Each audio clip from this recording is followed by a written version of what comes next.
Hello everyone, this is Jason Merkle from Horizon Hobby, and we're out at the park today on a baseball diamond on a beautiful fall afternoon to talk about and fly one of our most unique UMX models yet. This is the UMX Me 262 twin 30mm EDF. And a part of what makes this model so unique is the full-scale aircraft that it's modeled after. This was essentially the first ever jet-powered fighter aircraft. They originally started designing it in 1939. It didn't end up entering service in the war until about 1944, so it's a little late in the game to make much of a difference. At the time, it was essentially faster than pretty much all of the prop-driven fighter aircraft, and so it really would have changed the game. But that said, it did kick off the jet fighter aviation age, which of course is pretty much all we really all know now. But I will say, even to this day, the shape of this airplane, it's always been something that I've thought was a pretty sharp-looking, good-looking airplane. And generally speaking, even if you're not thrilled by the subject matter, it is just a great flying, fun to fly, twin EDF subject matter. You can fly it in a smaller space, which we're going to talk about here in a little bit. But I'll talk about a couple of the other details surrounding this model. So first and foremost, it is powered by the twin 30mm EDFs. And the motor's very similar power system to the A10 that we've had for a number of years now. Now, we have over the last couple of years heard your guys' feedback. We've modified the designs of the motors in our UMX models to make them quieter. You know, generally speaking, UMX models usually fly them in an environment like this. You don't necessarily want to make a bunch of noise, especially because they're so small. And so we've tweaked the motor designs to make them quieter. I think a lot of people have noticed that. This one still, you can hear it a bit, but it's not bad at all. Now, it does have 6-blade fans. A lot of larger EDF aircraft tend to have the higher blade count fans now, which have a little bit quieter, smoother, more jet-like sound. This doesn't quite have that, but it's really not very loud at all. The nice thing about this power system with the twin 30mm EDFs is it has excellent performance on a 3-cell battery. I know some people are already thinking, why do you guys use a 3-cell battery in this model? You have a UMX F86 you came out with earlier this year, which we did, with a single 30mm fan, and that runs on a 4S battery. The reason for that is we tried 3S. We really wanted it to work on 3S. But in order to get the performance that people expect in the world today with that single fan power system, we had to go to 4S. Now, in the twin, we have a lot of extra thrust, a lot of extra performance, so we didn't need to go to 4S. With a 3S battery, it flies fantastic. We did use this power system in a number of models over the years, and it is just proven to be very reliable, very powerful, pretty darn efficient. We'll talk about flight times here in a minute. One thing I also want to mention is the connectors that we use in our UMX aircraft. So a lot of people bring this topic up. Why do you use an IC2 and a JST, and then you've got the 3-pin connector for the 2-cell batteries? Each of those connectors has a purpose, and in the class of model that they're usually used in, it kind of makes sense. So in this example, we don't use a JST connector here, the usual 2-pin RCY, because it can't handle the current. At full throttle, this model is pulling about 13, 14, 15 amps on a warm day, and so that's too much for a JST. You know, we've proven they can work in about up to 9, 10 amps, and that's really beyond the rating of those connectors, but we've used them in our RC industry for many, many years that way successfully, but in this model, it wouldn't quite work. That's why we chose to go with the IC2 connector. The IC2 connector is a phenomenal connector. It does work very, very well in a number of applications, up to 20, 30 amps even. The nice thing about that connector is it does work well with our smart batteries, which we'll get into in a minute here, but the reason we use that JST connector on a lot of our other smaller UMX aircraft that run 3-cell 300s or 450s is because that's the common connector on a lot of those batteries. And then the smaller and lighter stuff that still uses the 2-cell batteries, we use that 3-pin connector. That way we don't have to have a separate balance connector and a separate JST connector for power as well. So that simplifies and lightens those a bit. So we are kind of standardizing those 3 connectors. I know it's a lot, but generally speaking, larger, more powerful UMXs will have the IC2 connector. The stuff kind of in between has the JST connector, and then the smaller 2S compatible stuff, which we don't have a lot of anymore, but we'll continue to use those 3-pin connectors for some time to come. So another quick note is I know some guys are also thinking this is a UMX airplane, but it's getting kind of big, kind of heavy, and that's part of what I want to talk about today is that this is right at the 250 gram weight limit when you use our recommended batteries in different configurations. So that said, you know, we're looking at models like this, and if we go a little bit larger, a little bit heavier than 250 grams, we probably won't call them UMXs anymore. We'll probably call them micros, like we have our Micro Draco, which also comes in right around the 250 gram mark. But the nice thing is that this model does come in right at that mark if you have the landing gear installed and you run our recommended 3-cell 600 milliamp battery. So this is a Spectrum 600 milliamp 50C battery. It is not a smart battery. It just is a traditional standard battery has a balance connector, just like normal. It does have the IC2 connector, but it doesn't have a third wire because it's not a smart battery. So you can charge this on any charger. You will need a charge adapter that goes to this IC2 connector. We have it to an IC3. There are a couple other adapters out there. I'll link to those down in the description below, to the battery, to the adapters in case you need to use it. But with this battery and the airplane with the landing gear installed, it's right at 250 grams. So it works in this environment. I don't have to have a remote ID. I don't have to go and fly to FRIA. That said, if I was to simply install the other recommended battery, the 3-cell 850 milliamp battery, with the landing gear installed, it's over the 250 gram limit. But with the landing gear removed, it's right at it again. So today I'm going to fly it with the gear and the 600. Then I'm going to remove the gear and I'm going to fly it with the 850 and show you guys the difference in performance with that. This is the 3-cell 850 30C Smart G2 battery. It's G2, so there's no balance connector. You do need a smart charger to charge it. We do have some low-cost options, which I'll also link down to in the description below. I really do like this battery, though, and I will say I've used LiPo batteries for almost 2 decades now, and the smart stuff is great because it's so simple. You plug it in, it charges it for you, it balances internally, it works with the charger if it needs to slow the charge rate down so it can keep up with the balancing, so on and so forth. It's very, very cool. Nice thing about these 3-cell batteries is they do work in a lot of our other airplanes. So UMX A10, of course, is an example, the Erratics, our Blade 230 helicopter. So when you buy a battery like this, you're not using it for just one model. Usually you have it for a couple different models. So that's the nice thing about the batteries, and we'll talk a little bit more about the flight performance as I fly it. Another thing that I see people bring up with UMXs, they talk about the foam that we use, and we hear you guys. A lot of times people say, hey, why do you guys use EPS foam? Why don't you use EPP or EPO? The reason for that is that generally speaking, EPS is lighter and stiffer in the same size airframe. So in this example, if we had gone to EPP or EPO, this airplane would have been well over the 250 gram limit. That's a part of why we choose EPS a lot of times in our Ultra Micro and now the Micro Draco models. Also with EPS, you can get more fine detail molded in. So panel lines, rivets, details like that. Now, surprisingly, this model, even in full scale form, didn't really have panel lines. They filled them all in to make the plane faster. So we did model that here. It's a very smooth finish, but we still chose the EPS because it's stiffer. When we can, if weight's not as much of an issue, or if stiffness is not as much of an issue, or we can solve it a different way because maybe it's a sport airplane and we can put a different structure inside, so we're not, tied to a scale shape, we will use EPO when we can, if we can, whenever we can, and also EPP as well. Generally speaking, EPO you can get a little bit more detail molded into in larger airplanes for sure. All of our larger E-flite aircraft, almost all EPO airframes, because we can get good detail molded in and they're not too heavy. But then EPP tends to be a little less than that, a little less stiff, a little less detail available to you, so on and so forth. So again, that's why we actually use the EPS foam for this particular model. So sun is starting to go down. I do want to fly it real quick, but there's a couple things I want to talk about before I get in the air. Number one is the fact that I am going to take off and land on this kind of dirt baseball diamond here. It does work pretty well for that. Generally speaking, these wheels are almost the scale proportions. They're a little larger than typical UMXs. It does work okay on this. It's kind of loose and a little bit thick in some areas, but it does get off the ground okay, not too bad. It's really great though on a hard, smooth surface. It does have a steerable nose wheel with a separate servo on there, which is really cool. And it does have a functional rudder as well, so you can do some nice ground handling if you need to on a hard surface. But most people, I think, will fly it by removing the gear, hand launching and landing on grass. There are some hard points on the bottom of the nacelles here that help protect it and make it nice and smooth, so when you come in on a landing, it doesn't just grab the nacelles and stop. It kind of skids across as long as you land at a reasonably flat, decent rate. But it really does work well without the gear on it as well, and the performance is noticeably better. And I will say almost all of our aircraft that come with the optional use, what we consider optional use fixed gear, they do have better performance with the gear off, partly because of weight, but primarily because of drag. And you guys are going to see that in action here today. So before I run out of light, I am going to fly it. I am going to talk a little bit about the radio though. All you need to fly this airplane is a minimum of a 5-channel transmitter. So it does have throttle, rudder, of course a steerable nose wheel, elevator, ailerons. It does come with Safe Select pre-programmed. And on all of our UMX models, that always defaults to the gear channel, which is the A switch on most of our computer transmitters. So here is safe on, there's safe off. Now I personally prefer it on the B switch, so I moved it there. You have that option. You don't have to do it if you don't want to. But again, all UMXs, no matter what you do, no matter how you bind them, they come out of the box with Safe Select already enabled, and it's on that gear channel, that A switch. Sometimes people don't realize that, and they try to fly it, and they're stuck in safe, and they don't understand why. It's on that switch, and again, you can move it to a different switch and change the direction it goes, so on and so forth if you so choose. I'm using my NX8 Plus today, which is a phenomenal transmitter. I've been using this for many years. I just recently upgraded the firmware, so I went from 8 channels to 20.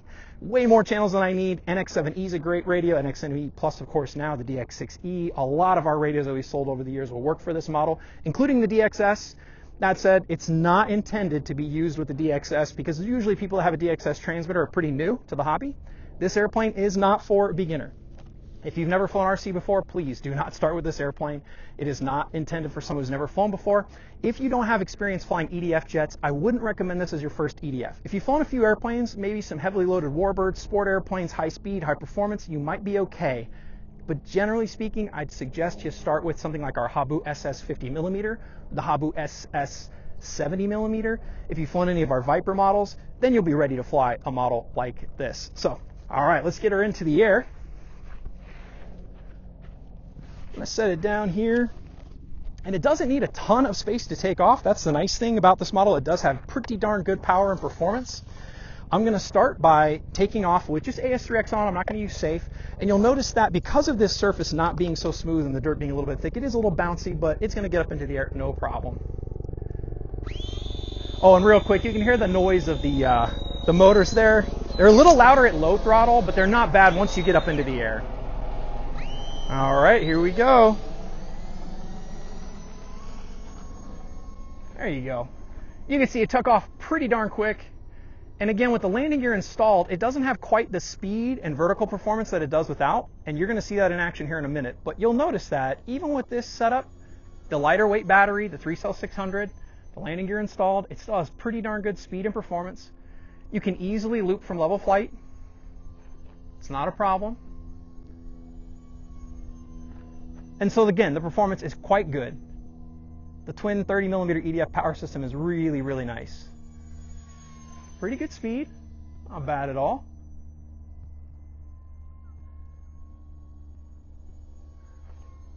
A little roll action there. Bring it back by inverted.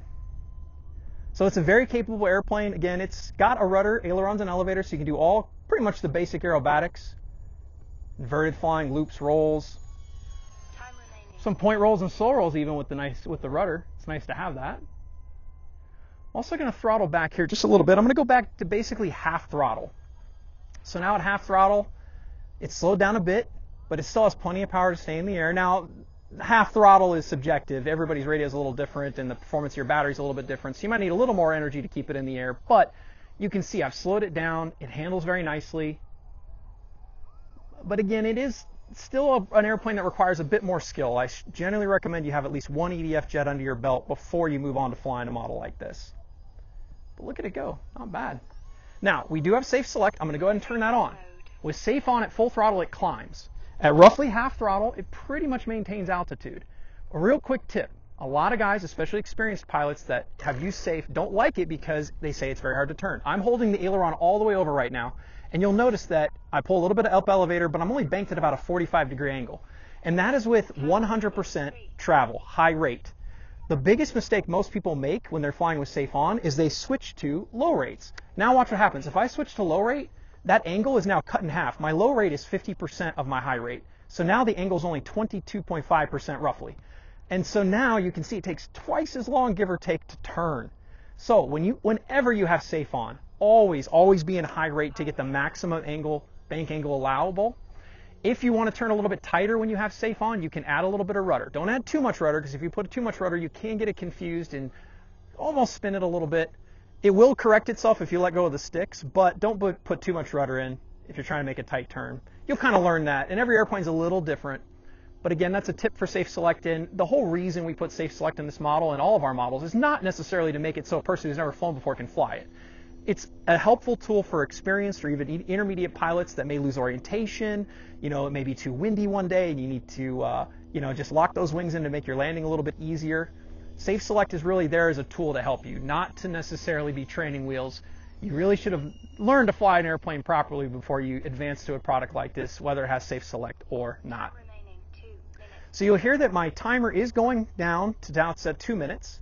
But I'm actually going to be listening for my low voltage alert on my transmitter. The nice thing about the telemetry, which I'll show you when I put the next battery in, is I'm at full throttle now, and that's going to pull the voltage of the battery down a little bit lower, a little bit faster. And at some point sooner than later, my low voltage alert on my transmitter is going to kick in. That's going to give me an audible alert at the transmitter before my low voltage alert kicks in on my airplane and the ESCs start to pulse the motors.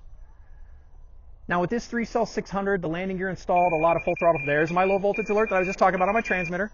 Now I'm going to fly the airplane by, throttle back a little bit so you don't listen to that, and I'm going to punch the throttle, and you'll notice you won't hear the motors pulsing. They're not pulsing yet. And in a second here, my LVA is going to go off again, and there it is. And if I keep flying around, my low voltage cutoff on the ESC is going to kick in. But that low voltage alert on your transmitter is there to give you a heads up. So you can hear I'm at 1 minute left. There's my pulsing of my motors. I'm going to bring it by so you guys can hear that. Hopefully you can hear that through the microphone. But now the motors are pulsing just like they do with the low voltage cutoff on most ESCs. And I'm going to go ahead and bring it around and land it real quick. But the nice thing is you have both of those alerts available to you. And if you switch batteries like I'm about to do, you don't have to worry about setting your timer differently. That's really nice. All right. Now, it doesn't taxi quite as well on this surface because of the dirt. I'm going to walk over and grab it real quick. But the nice thing is on a smoother surface, you most definitely could taxi it back to yourself because you've got that steerable nose wheel. So, real quick, I'm going to show you guys that my timer's got 38 seconds left. So I had it set for 5 minutes, so I got roughly 4 minutes before my low voltage alert kicked in on my transmitter. Then soon after, my low voltage cutoff kicked in on my airplane.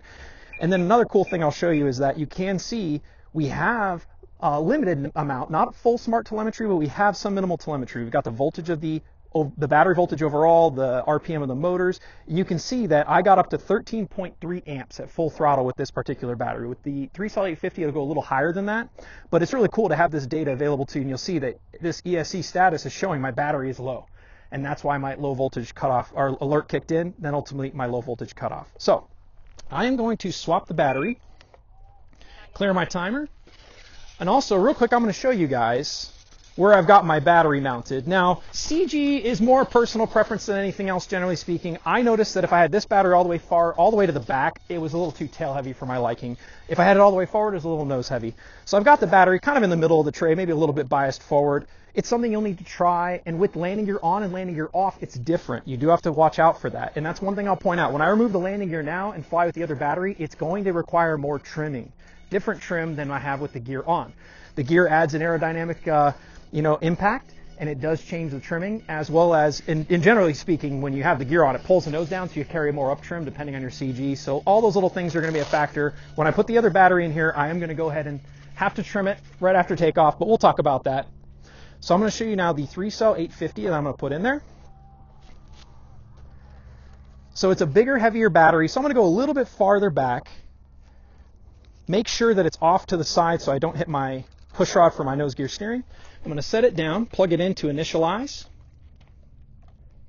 And I do like those IC2 connectors. They work really, really well. They're very easy to plug in and pull apart. And we do have a lot of adapters available for that. Again, look in the description down below. I'll put the links to some of the different adapters. I'm going to go ahead and put the hatch on. When you do, you got to make sure your wire is kind of in the middle so it doesn't get stuck and push the hatch up. You'll see I got it on there. That was an alert saying my voltage of my battery was too high. Now, it's a little bit erroneous because this is a fully charged battery at 4.22 volts per cell. It's not that far up, but this was telling me it was a little on the high side, but it's fine. You don't have to worry about that. So now that I have my battery installed and I'm initialized, I'm going to make sure throttle cut is on. I'm going to pull the landing gear off, and this is so cool. The guys did such a great job engineering this to make it easy. So the nose strut here, I'm just going to pull it straight out. That little door here has a clip on it that pops right out when I pull that out. Put that in my pocket here. The main gear, I pop these strut covers off of the strut. It's snapped into the mount, the gear mount. I pop that out. Now that's out. And there's a little tab right here. When I push down on that tab, it allows me to slide the wire forward. And when I do that, then I can slide the whole landing gear out. And that's it. Pretty much that simple. So I'll do it one more time. Pop it off the strut, pop it out of the mount, push down on that tab, and I'll pull that wire out of there. And that's it. So putting it back in is pretty much just as easy. So if you want to go back and forth, you can, but again, got to watch out for that trimming. That's going to be important to keep in mind. So real quick, you can see those hard points that are here on the bottom, and I have landed on some rougher than grass surfaces, but it's done a good job protecting it so far. And I know a lot of guys were worried about the durability of the nacelles, but they're very stout. These are not coming off of here. As long as you land relatively flat, this airplane just kind of skids across the grass, and it's a really, really nice thing. Another quick note, with Safe Select turned on, It does have our automatic hand launch assist mode. I strongly recommend, no matter how good of a pilot you are, experienced of a pilot you are, launch with safe on, because when you do, it senses the G-forces and it adds a little bit of extra up elevator. So safe also helps keep the wings level. Even if you have a bad launch, it gets mostly back to level, but it'll help it climb out a little bit more for a few seconds, and then it'll reduce the up elevator and go into more of its normal climb rate with safe select and full throttle. So I'm going to do that hand launch, but again, right now the airplane's going to be slightly out of trim because I flew it with the other battery, different CG, the landing gear installed. So when I launch it, it may not necessarily be the prettiest launch because I haven't trimmed it beforehand, but I will trim it once it's in the air, and then I'll show you guys just how awesome the performance is without the landing gear installed. All right, here we go. And I just really love how just simple an airplane like this is. You know, I know guys want retracts and flaps, and that's so cool and everything, but it's just nice to have a kind of simple, no hassles airplane. So I just advanced my throttle. I've got safe select on. I'm going to stand out here in the grass. There's pretty much no wind today, so that's kind of nice. There might be just a little bit, just a tad that I can feel. But I'm going to go ahead and go to full throttle.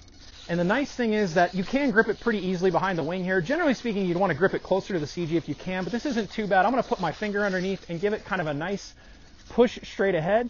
Again, because it's not perfectly trimmed, it may go a little bit off one direction or the other, but here we go. Yeah, it went a little to the right, and it's climbing out extra now, and then it lowers the nose a bit once the automatic hand launch assist turns off. So right now I've got safe select on. I cannot trim my airplane with safe select on. Trim does impact with safe, but I need to turn safe select off, go to AS3X, and I'm just going to trim it real quick. It's not going to take a ton. It's not very far off. Just get it trimmed real quick, and then I'll put a nice flight on it. Not bad at all. All right, now I'm going to come by on a fast pass so you guys can see just how much faster it is without the landing gear installed. Look at it go. It is so much fun, I got to admit. Without the landing gear installed, it looks really cool, and it's even more fun to fly. So it's got a little more speed, well, quite a bit more speed actually. Quite a bit more vertical performance. So if I pull vertical, it goes longer. You'll see that. It just doesn't have the extra weight of the landing gear, but more importantly, it doesn't have the drag of that landing gear. So yeah, it's just it looks cool. Admittedly, hand launching is not for everyone, nor is belly landing, but if you have the opportunity to try it, it really is a lot of fun this way. And I'm going to go ahead and throttle back, and what's nice is when you don't have the landing gear installed, you can really throttle back even more since you don't have that drag. So I'm actually well below half throttle now.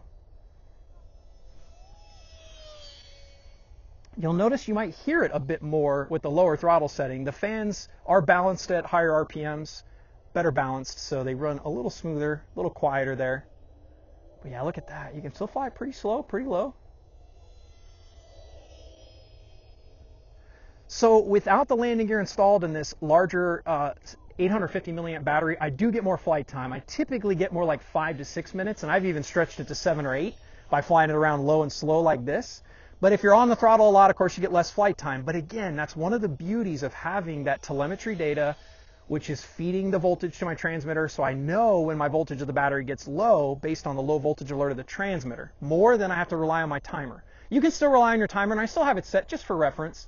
But again, generally speaking, I just fly until my low voltage alert kicks into my transmitter, and then I know I've got probably 30 to 60 seconds to land before my low voltage cutoff kicks in. And that's a really, really, really nice feature to have. And I know I've been flying for over 3 decades, and I didn't have telemetry for most of that, but I gotta say, I really like having it now. It does help, and especially in an instance like this where I might switch between different capacities of batteries, not only in this model but in other models too. All right, bring her by inverted. And again, CG is a little bit of personal preference. Right now I've got it a little more nose heavy than I might prefer, but it still handles inverted just fine. Go back by, do a nice big loop. Look at how much bigger you can make that loop when you don't have the landing gear installed. It's so nice. All right, I'll bring it back by and do a little 4-point roll. It's cool having that rudder on there.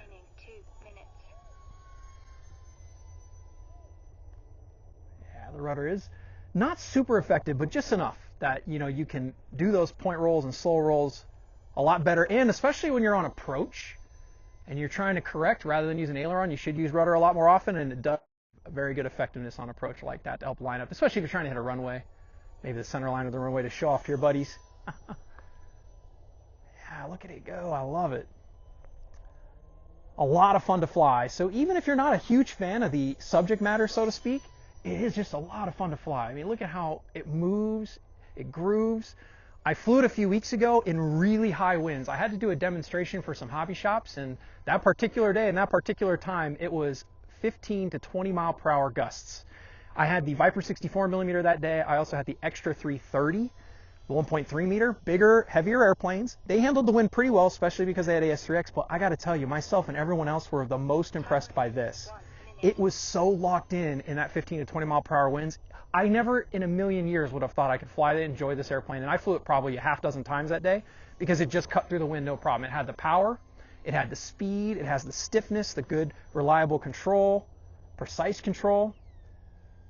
Oh, and that's another point I'll make is some people give us a hard time about those linear servos, and I will say, guys, we continue to test rotary servos, smaller rotary servos. They just don't have the durability and the reliability. They're easier to strip the gears. They sometimes weigh more. They don't center as well. You know, the linear servos aren't perfect, but we're continuing to work to improve them all the time. And they have gotten better over the years. Throttle back here a little bit more. Bring it by slow and low. So cool. Our guys just did such a phenomenal job on the development of this. And you got the fully painted finish with the camouflage. One nice feature though you might notice, especially in this lighting, oh, there's my low voltage alert on my transmitter. But real quick, I'll point out the bottom from the top, very different trim scheme. Oh, there's my timer hitting 5 minutes. But again, my low voltage alert kicked in, so I know now I've got roughly 30 to 60 seconds before my low voltage cutoff kicks in. But I'm going to go ahead and land it here in the grass, hopefully at our feet so we don't have to walk too far. Keep it flat, keep the nose up a little bit, let it skid. Look at that, not bad at all. So there you guys have it. The E-flite UMX Me 262 twin 30mm EDF, a unique subject matter. Even if you're not a huge fan of the subject matter, just a fun to fly airplane, perfect for an environment like this when you're at the park. Obviously keep it under 250 grams, you know, fly it with the gear in the 600 or fly it without the gear in the 600 or fly it without the gear in the 850. Just a really unique airplane. My favorite part about it, of course, comes out of the box, fully assembled, ready to fly, ready to bind to any Spectrum transmitter equipped with DSM-2, DSM-X. And yeah, you really can't beat it. Available in stores now. Be sure to check the links down below for more information and to see some other videos and to see a little bit more action. Thank you.